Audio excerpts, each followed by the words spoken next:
You're single. You don't need a whole place. My sister wanted my home for her family. I refused. She called me selfish and ended up drowning in bills. I'm the older brother, 29, and my younger sister, who is now 27, has always been the golden kid. Allow me to take you through the entire narrative from the beginning. Here's the thing. My parents had me while they were still sorting out their professions. 3 years later, my sister was born. It was evident from the start who was the favorite. My parents were polite to me, but once my sister arrived, everything seemed to revolve around her. People noticed it too. Relatives would comment on how much attention she received, but my parents would simply laugh it off. As children, the preference was clear. My birthdays were tiny with homemade cake, whereas my sisters had booked locations and large guest lists. When I asked why, my father responded, "You're older now." I was 8, she was 6. Toys were the same. I saved months for a skateboard. She mentioned wanting a bike and got one by the weekend. My mother's explanation was always, "She's younger, let her enjoy it." School also made it plain. I received high marks and quickly found a nice job. My sister brought home average work or a painting and put it on the fridge. I took second place in a science fair. My father did not attend since he had work. She had a single line in the school play, and both parents left work early to attend. My mom's excuse is that she gets nervous. She requires support. I was a good kid who remained out of trouble, did well in school, and helped at home, but my parents pretended that I didn't require attention. I was fine. Although my sister was always the special one or baby, I was continually told, "You're older. You should understand," or "She's younger. Let her have it." As if my sole responsibility was to support her. By middle school, the pattern had mostly been established. My sister was at the heart of everything. I was only there to help out and not complicate matters. At that age, you begin to notice the little things more, and there were plenty. In 7th school, I wanted to participate in a scientific competition and build a little solar-powered car, but there was a cost and supplies required. When I requested at dinner, my father said it was too expensive, and my mother said I should forego it. A week later, my sister registered for a dancing camp that cost twice as much, and they paid without hesitation. I ended up constructing a basic version out of scraps in my garage. I couldn't compete, but my teacher was impressed that I tried. That's when I realized that if I wanted something, I had to do it myself. However, home life was about more than just money. It was how they treated us. If my sister made a mess, I was expected to clean it. If something went missing, it was presumed that I was responsible. She once left an open juice box on the couch, which discolored the fabric. My mother called me from my room and urged me to tidy things up. I said it wasn't me. She commented, "I know, but she's tired. Just do it." That was natural. She also had a propensity of talking back. She would quarrel, roll her eyes, and slam the doors. My parents dubbed it attitude. If I did something like that, it was considered disrespectful, and I'd lose privileges. There were occasions when my father would take me aside and say things like, "She's your little sister, you have to keep the peace. Don't provoke her." It didn't matter who started it. It was always up to me to smooth things out. At school, I began to notice how my life differed from that of some of my friends. My friend's parents attended his basketball games, assisted with projects, and inquired about his academic progress. At our house, most talks with me were orders. Take out the trash. Help your sister with her homework. Do not stay out too late. My sister was continually asking questions and giving praise. How was your day? What would you want for dinner? You did exceptionally well. By the age of 16, I had ceased expecting anything from my parents and instead focused on myself. First cut lawns, took odd jobs, saved money, and bought my own belongings. My sister still got everything handed to her, and she even quipped, "I'm the favorite." My parents smiled. I kept quiet, knowing that speaking up wouldn't change anything. By the time high school began, I had ceased asking for things. I rarely went on school field excursions since I knew the answer would be no. The class once traveled to a science facility outside of town which cost about $30. I did not even bring it up. I used to believe that money was limited. But then, I saw my parents take my sister shopping for clothes or electronics. Once I overheard my mother on the phone with a family acquaintance. She responded, "He's fine, he doesn't need much. She's the one we have to focus on. She's more sensitive." I think that's how they perceived me. Someone who did not need assistance or attention. But I did. I've just learned not to anticipate it. By sophomore year, I had started looking for ways to make my own money. I'd shovel snow, mow the grass, and walk the dogs. It wasn't a lot, but it gave me some control. If I desired a book or a game, I'd buy it for myself. My parents thought it was responsible, and they expressed their pride in my independence. They didn't realize it was because I had no other options. Meanwhile, my sister kept getting what she asked for. If she wanted to join a new club, they would pay. If she wanted to quit something, they'd say that was fine. She too enjoyed showing off. She'd tell me, "Mom and Dad said I'm special." I'd dismiss it, but it stuck. One last thing from that period. There was a career expo at the school. I wanted to go since some tech businesses were coming. It was a Saturday event. I asked my father for a ride. He stated he was busy driving my sister to a friend's party. My mother told me to just ride the bus. I went anyway, but the bus route was sluggish, so I missed the first part. When I went home, my sister was telling me how much fun she had at the party, and my parents were beaming as they listened. I didn't even mention the fare. By the time of high school, I had ceased expecting them to be present for anything important to me. I kept my head down, worked when I could, and intended to leave as soon as possible. By the time I graduated high school, I realized I couldn't rely on my parents for anything. They had covered part of my essential education fees, but anything else I required came out of my own wallet. My sister had just turned 17 and already owned a used automobile that my parents had purchased for her. I asked if I might borrow it for prom, but the answer was no, since she might need it. I ended up taking a ride from a friend. It didn't concern me much at the time. I'd learned that I needed to manage things on my own. I was accepted into a decent state college, nothing spectacular but solid, and it was in another city, which was significant for me. I desired space. My parents made a big fuss about how they couldn't afford much help, and that I needed to be responsible.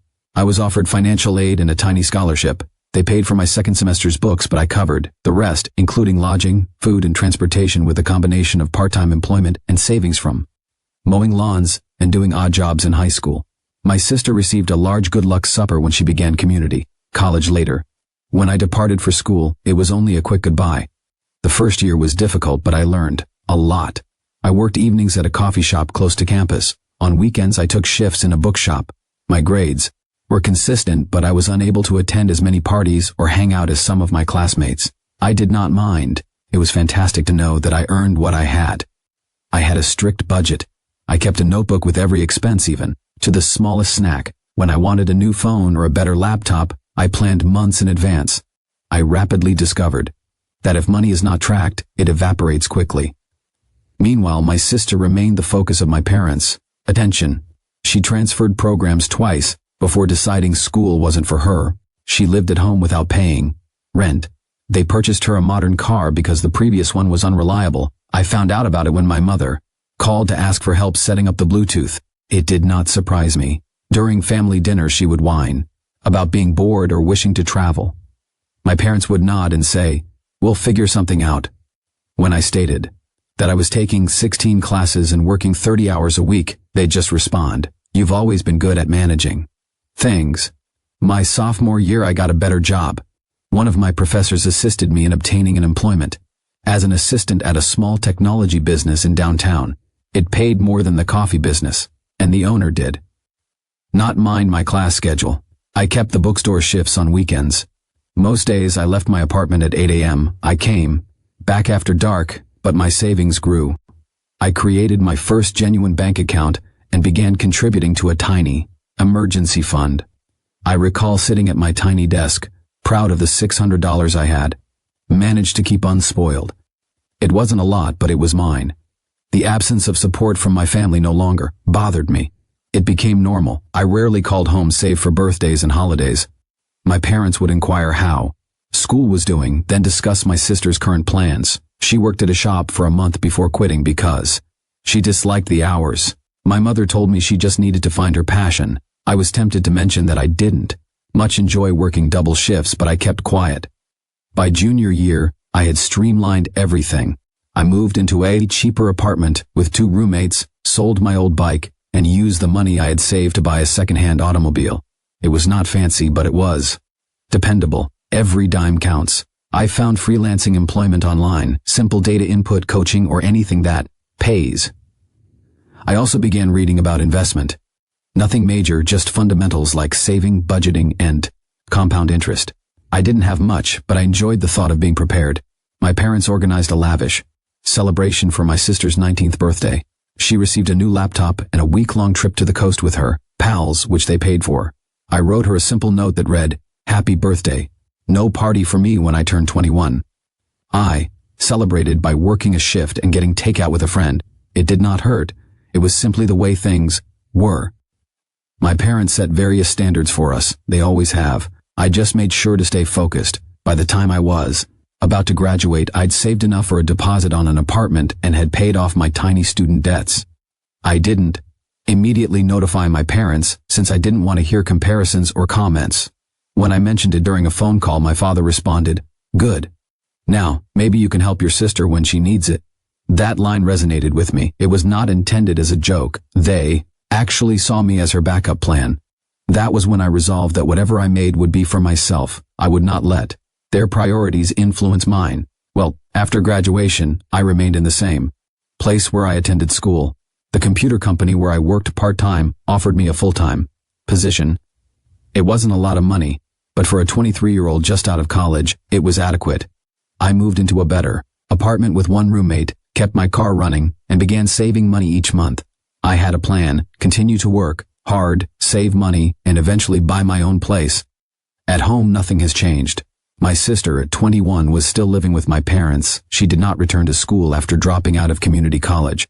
She worked a few short-term jobs, quit when she didn't like the hours, and complained about not receiving enough help.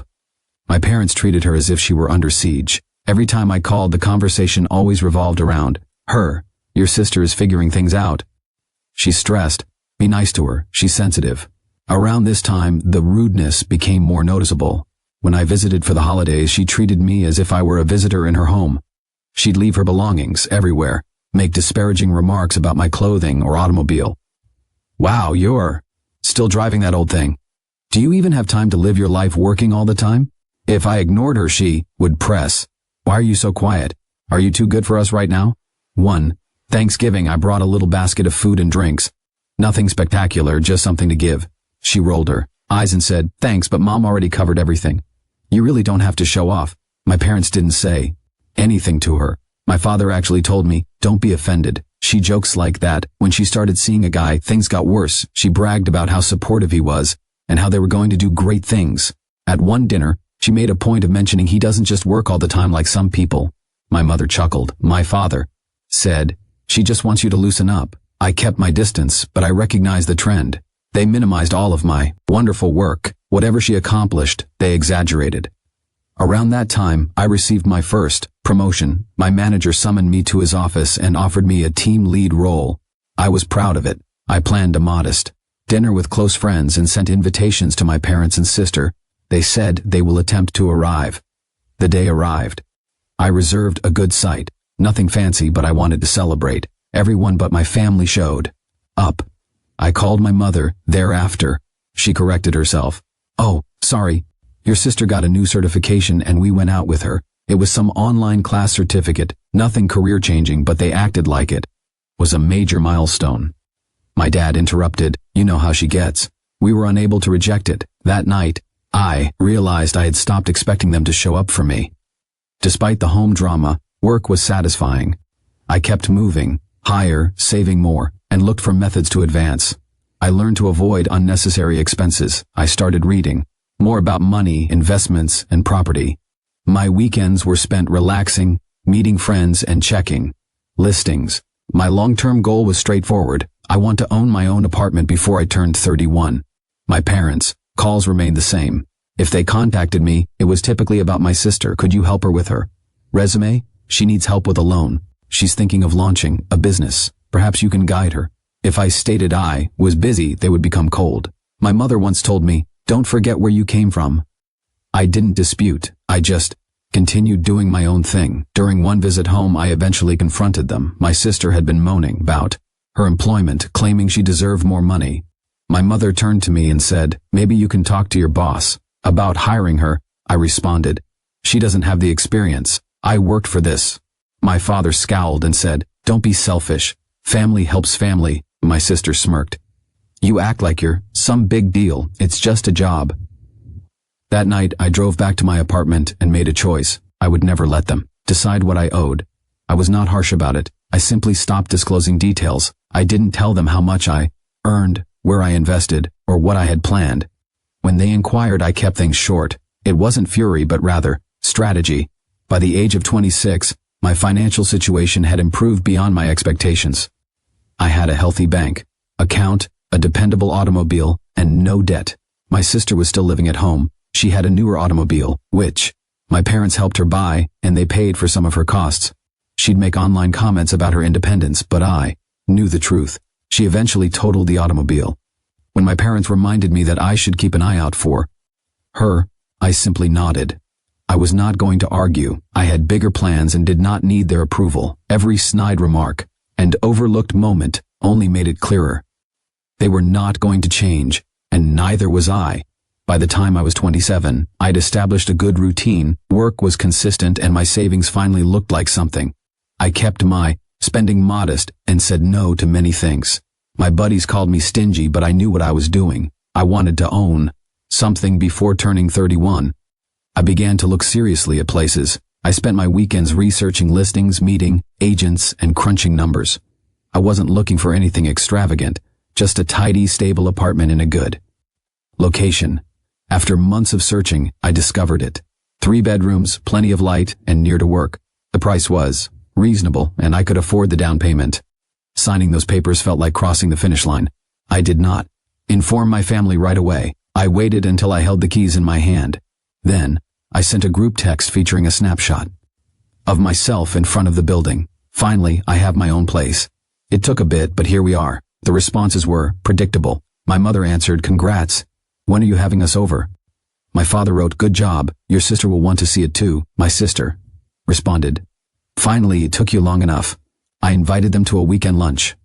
I prepared, kept things basic, and gave them a tour. My mom instantly commented on how light and open it was and how ideal it would be for a young family. My father inquired about the 3rd bedroom, guest room, and office. My sister interrupted before I could respond. "It's obviously wasted space. Imagine a crib in there." I cracked a joke. "Good thing I bought it for me, not for you to play dollhouse." She rolled her eyes. "You don't even have anyone. It's just you. Kind of selfish to keep a old place like this to yourself." My father gave me a look as if I should ignore it. I did not. "Yeah, I worked 3 jobs and skipped vacation so I could selfishly buy something with my own money." Shocking, right? My mother shifted the subject, but I recognized the tone. They were impressed, but it seemed like they couldn't give me full credit. They inquired about furniture costs, and then my father added, "Well, at least it's in a good spot, easy to sell when you upgrade. Maybe your sister can use it if she needs something short-term." I laughed again. "Yes, if she has market rent and a signed lease." They didn't like that. My mother responded, "You're so sarcastic. We're just saying families help each other." Exactly. I helped myself because no one else was offering. They fell silent. After that, lunch was fine, but the comments continued. My sister would send texts like, "When I get my own place, it's going to be bigger," or "Nice apartment. Could use more color though." I would just give a thumbs up or say, "Great. Let me know when that happens." Months later, during another family dinner, things flared up again. My sister was discussing how pricey everything were. She complained about rent and gas, saying, "It must be nice to have a free place." I replied, "It is not free." "Banks enjoy receiving monthly payments," my father interjected. "She just means you don't have to worry about moving. It's easier for you." "Yeah," I replied. My sister glared. "It's easier when you plan ahead and don't quit every job you get. You think you're better because you bought a box with windows?" I asked. "Better than complaining about a box I don't own." My mother urged us to stop. "You two are always at each other's throats. Your sister is just stressed." "She's always stressed," I explained. "Maybe that's why you keep paying for her stuff." My father exclaimed sharply. "Enough. We help her because she needs it, right?" I said, and I managed because no one helped me. "Got it." The room fell silent. My sister said something about my being selfish. I just stated that if being selfish implies not relying on your parents at the age of 25, you are guilty. Despite the anxiety, I did not ask them for anything. I did not bring up my finances. I stayed focused on my job. Everything was going nicely. Meanwhile, my sister remained adrift. She worked a series of temporary jobs and blogged online about how difficult the economy was. Every time I went home, my parents talked about her plans and lofty dreams, and they rarely asked about mine. I didn't care anymore. I was confident in my ability. However, the clues did not cease. My mother would suggest, "When you settle down, maybe your sister could stay at your place for a while," my father quipped. "Hope you got a spare key," my sister giggled. "Yeah, you should keep it clean for when I need it." I gave the same response each time. Not happening. I worked for it. One night, my father called unexpectedly. My sister needed somewhere to stay after a split.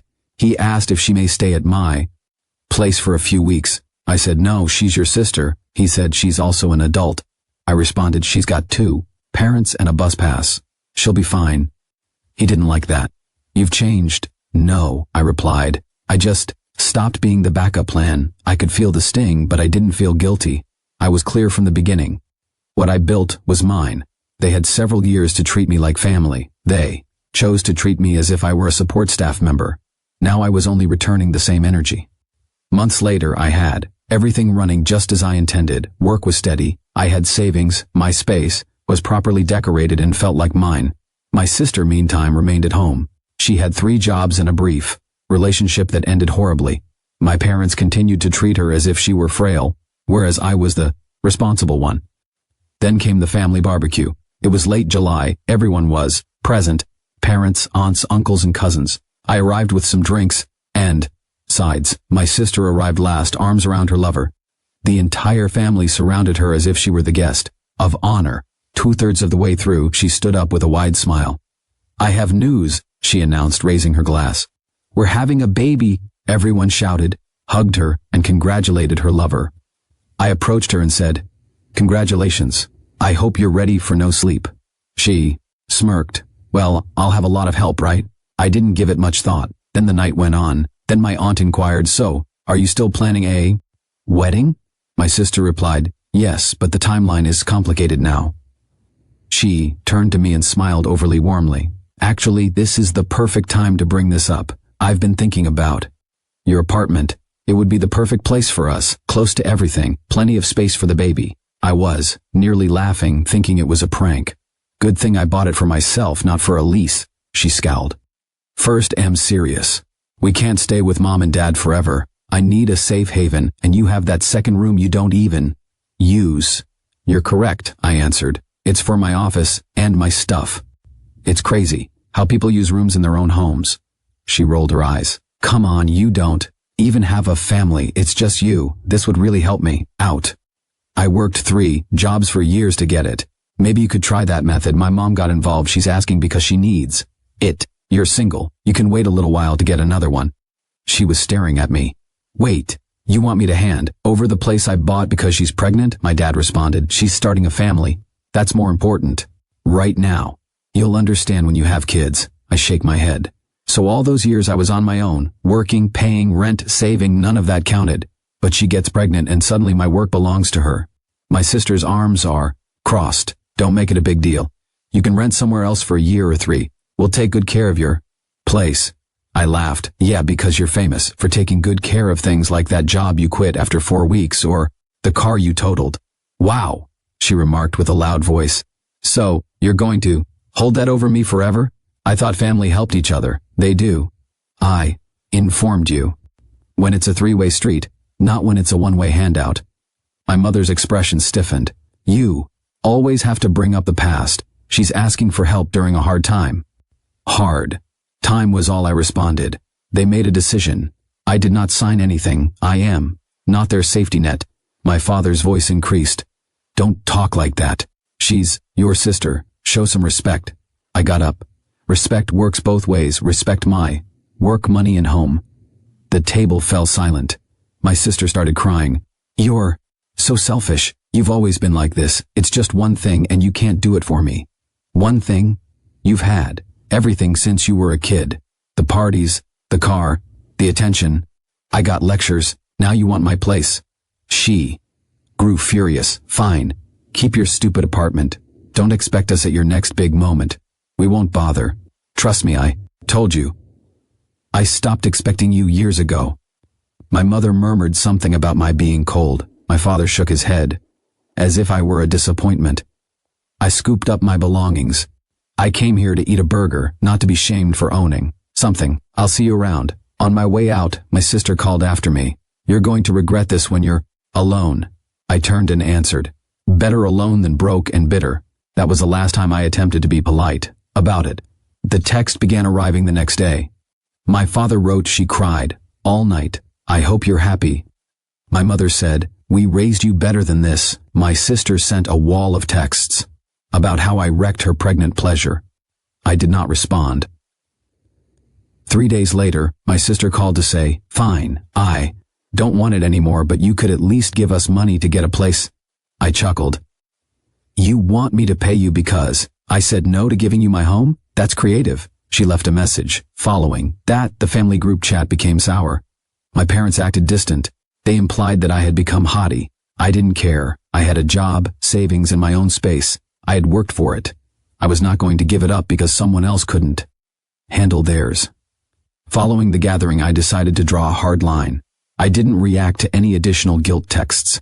My sister remained angry. My parents were cold. At first, I believed everything would calm down. Instead, they doubled down. They started telling family about how selfish I was. A cousin messaged me, what's going on? Your mom said you wouldn't let your sister stay with you. I once said, I bought my own home after years of working. They think it's theirs, which is not the case. Most of my cousins agreed with me. Some people commented, yeah, your parents have always babied her. That was lovely to hear, but I didn't need it. Work was my secure place. I put in more hours, took on tasks, and was noticed. A few months later, my manager contacted me about another promotion. It came with a raise and increased flexibility. I decided to celebrate, but this time, I did not invite my parents or sister. I hosted a little celebration with friends and a few supportive relatives. Everyone else sent their congratulations. My parents did not even text. My sister made a comment online about families forgetting who important, which I ignored. Then, things changed. My parents began hinting at financial issues. I learned from my cousin that they were covering several of my sister's expenditures.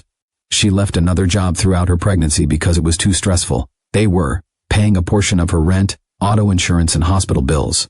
My father even tapped into his retirement savings. I kept out of it. Every time I received a cryptic text like, your sister's having a hard time, I answered, hope she figures it out. A month before the baby was due, my mother called me for the first time in weeks. She inquired, could you just loan your sister a little? Just until things settle. I responded, you mean give her money so she doesn't have to manage her own life for 3 months? She responded, you've changed. You used to care. I responded, I learned who cared about me. It wasn't you. She left a message. The baby arrived. Everyone acted as if it were a royal occasion. I sent a tiny gift with a brief message. Congrats. Hope the baby's healthy. My sister said, wow, that's it. I left it unread. As the months passed, it became evident that things were not going smoothly for them. The boyfriend had inconsistent work. The bills piled up. They moved in with my parents. When money became tight, the wedding preparations fell through. I learned this from my aunt, who told me, your parents are stressed. Your father is covering everything. I just said they made their decisions. I was not gloating, it was only a fact. Then came the moment that decided it for me. My father called again, his tone milder. He remarked, we may have been too harsh on you. We didn't realize how much you did on your own. He asked if I could contribute a modest amount each month until they were back on their feet. I nearly laughed. So after years of hearing, you're fine, you can handle it, I'm now meant to carry you? No thanks. He stated it was family. I replied, exactly, family supports, not drains. I learned that from you. That concluded the call. The real satisfaction arrived later.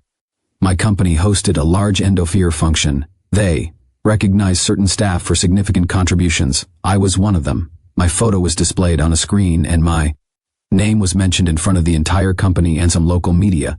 They awarded me a substantial bonus. I shared one photo online of myself beaming with the trophy. I did not tag anyone. The comments poured in. Friends, CO workers, former classmates. My sister didn't say anything. My mother liked the post but never commented. My dad remained silent. When I saw them at a Christmas dinner months later, the vibe was different. They were nice and quieter than normal. My sister rarely spoke to me. My father inquired about work in a neutral tone. My mother talked, largely about the baby. Nobody mentioned the apartment. Nobody asked for money. It was as if they already knew the answer. My sister whispered, "You must feel pretty proud." I responded, "Not proud. Just glad I stopped waiting for anyone's approval."